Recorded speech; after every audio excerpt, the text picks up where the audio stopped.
Worship is the fall of every man.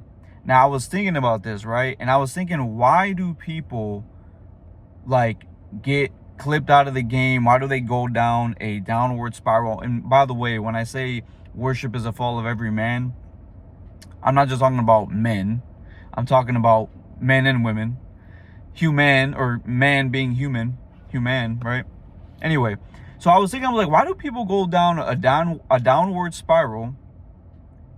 And they could have everything going good for themselves. And maybe you know somebody like this, or maybe it's you. Maybe you're in this situation right now, but you had everything going right. And then somewhere along the way, everything just went downhill. And it's like you could go downhill in one area, and then like all the other areas go down with it.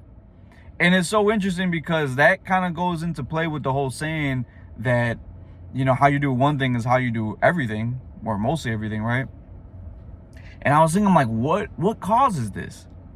And then it like clicked in my head, and it was like worship.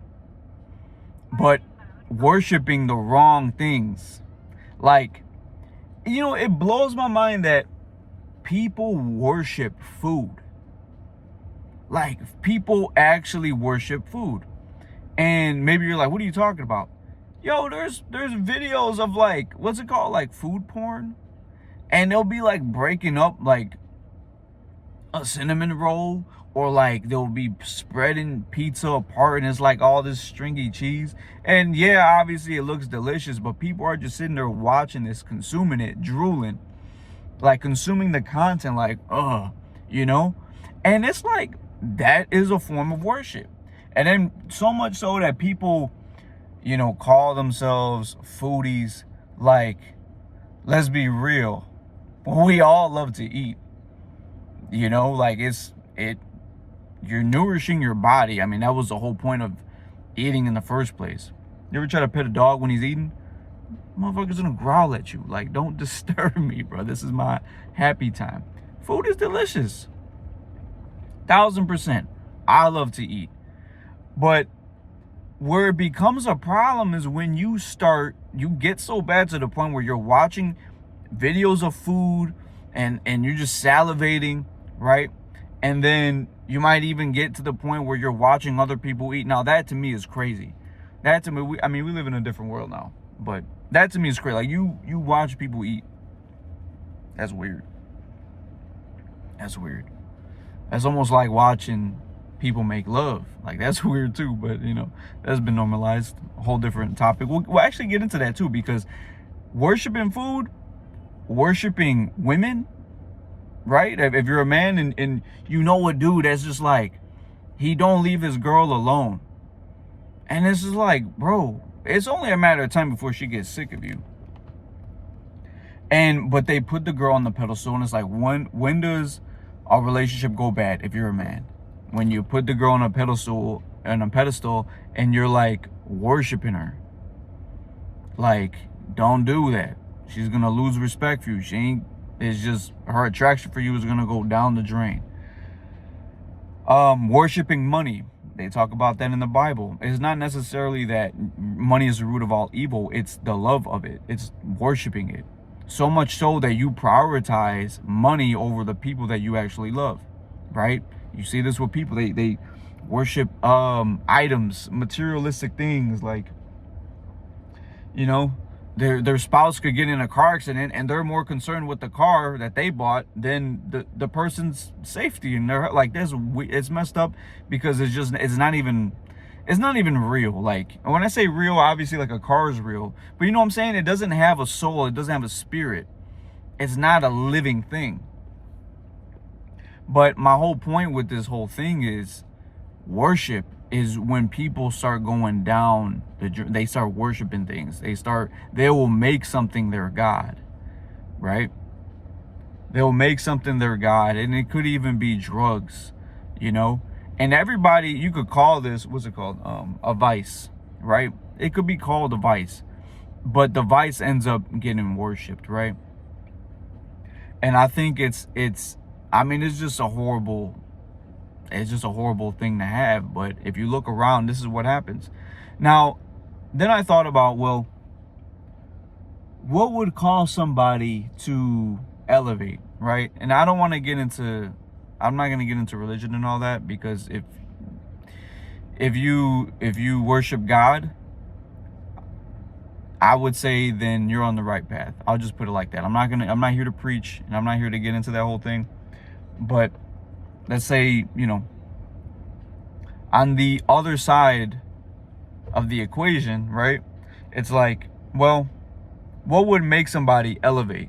And this is like, listen to this, because I was cooking with this one. But what makes somebody elevate?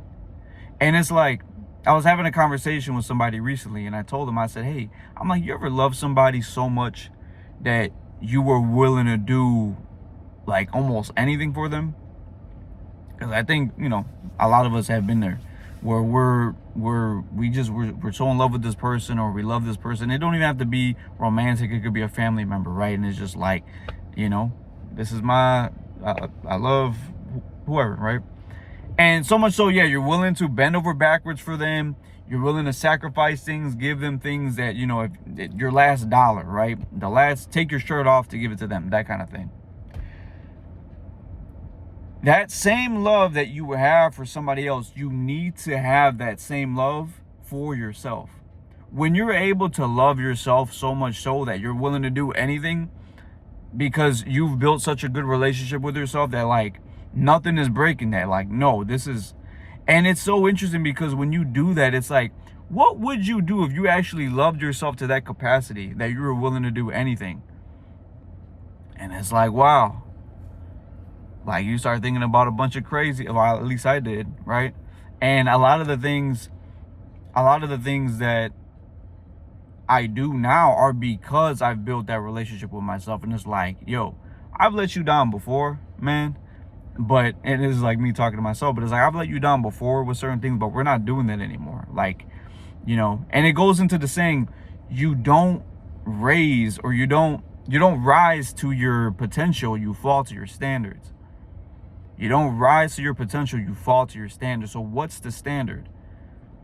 That's really what it's about. Everybody wants whatever, millions of dollars. Everybody wants, but when it becomes a standard is when it becomes a reality, because you will not end the day unless you do certain things. Like, for example, right? I locked in on my fitness. So if I will not end the day unless I got my workout in. If I was supposed to work out that day, I hit my macros, or I ate what I was supposed to eat that day, or I got the steps in, because I know where I want my body to be. And it's just simple math. If I know where I want my body to be, and I know I have to burn a certain amount of calories, and burning a certain amount of calories in a week will mean that I lose a pound of fat or whatever, or I gain a pound of muscle. Like, once you do the math, it's like, okay, so then today, let's just run the numbers. Let's just run the numbers. What are we talking about? Let's just run the numbers. So my whole thing is, you create that center for yourself because of the love that you have. And nothing or nobody will get in the way of that.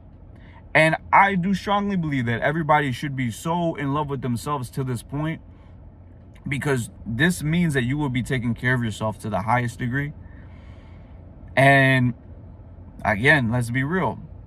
How could you take care of anybody else unless you've made sure that you are fully taken care of to the fullest capacity, or to whatever, standard that you set? Because, and especially, I mean, this is for the guys, but especially as a man, it's like, when you are if you're single and you are dating, or you meet a woman, when you meet her and when you guys fall in love, you are bringing her into your life, right? You are bringing her into your life. If you have a home, right, you're bringing her into your home. Like, so naturally, yes, we are providers naturally, right? And if it's like, it's kind of backwards if guys are more in love with the woman than themselves, because then it's like, what are they bringing them into? Nothing. They're just chasing them around. They're trying to get into her world rather than allowing her to come into his. And when I say, I'm not just talking about having a home, yes, that's part of it, but I'm also talking about your foundation of habits. What habits are you going to be welcoming her into? Are you going to show her like how to eat properly? Because this is going to be the woman that bears your children. So if you don't understand simple like diet stuff, what kind of kid do you think you're going to have? An unhealthy one? What routines do you have established? Right? Who do you know? Are you well connected? You know, do you got people that you could depend on? Do you got people, because, you know, your community is also a big part of this whole entire thing. And like I always say, a lot of the guys that don't do so well, rather with dating or personal lives, like they don't have other real men in their lives like holding them accountable. Iron sharpens iron. I'm sure you have heard that one before. So if you're the only iron rod, or if you're the only piece of iron, who's sharpening you? And who are you making sure is sharp? It's a whole thing, right? And we just opened a can of worms with this one, but yeah. So started with worship. You shouldn't be worshiping anything. I wouldn't even say, I just feel like it would be wrong to say worship yourself. But if you're going to worship anything, yes, it should be yourself. You should have this incredible self-love. Not lust, right? Not lust where it's like, I just want to be, you know, I want to have all this money and have this hot body so I could please my fleshly desires. That's not what I'm talking about. I'm talking about your foundation and doing it for the right reasons too.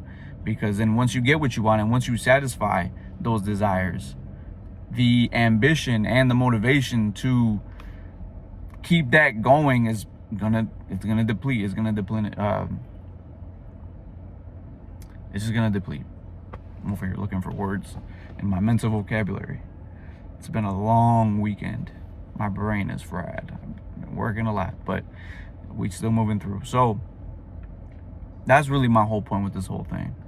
So, you know, if you guys made it this far, you know, I hope this one kind of clicked for you the same way it clicked for me. Because this, hey, I'm just a messenger. I have things that pop in my brain and I'm like, yo, that's brilliant. You know, and here's the other thing too. If you ever have that, you're channeling the divine when you get great ideas coming to your brain. Make sure you write that down or do something with it, because if you don't, it's going to disappear. Michael Jackson talked about this. He will go to the studio at what, like 3 a.m. If he had an idea or a song popped in his head or a rhythm, he had to execute it right away. And what did he say? He said if he didn't do it, he felt that God, the universe, would send that same thing. If he didn't execute on it right away, it would get sent to Prince or, you know, his competition.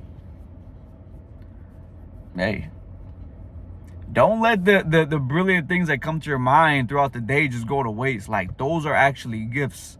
I don't know where it comes from, you know? Yeah, my mind goes, I think about stuff, and I'm sure yours does too. But just grab a pen. Use your notes app. You know, it's like when I tell clients on the phone, I'm like, hey, do you have a pen and paper available? No, I don't. Well, you have a notes app. Let's use our brains. I know you got a smartphone. This ain't 06. I'll see you guys in the next one.